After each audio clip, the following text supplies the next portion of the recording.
Another sad incident guys. ఒక Telugu student చనిపోయిండు robber అటాక్లో. Gas స్టేషన్లో షార్ట్ డెడ్ అనమాట. ఒక 16 year కిడ్, అమెరికన్ కిడ్ దొంగతనానికి వచ్చిండు. టకా కాల్ చేసిండు. కేవలం ఒక సిగరెట్ ప్యాకెట్ దొంగతనం చేసుకొని పోయిండు. క్యాష్ కౌంటర్ అది రిజిస్టర్ ఓపెన్ చేయడానికి ట్రై చేసిండు కానీ అది ఓపెన్ అవ్వలేదు.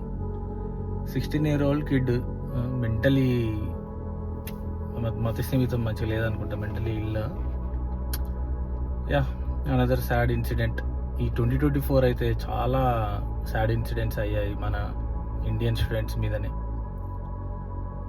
Better avoid doing night time jobs guys. Night time part time జాబ్లు చేయకండి, డే టైంలో చేసుకోండి. Especially liquor store, gas station, అది చాలా రిస్కీ. అది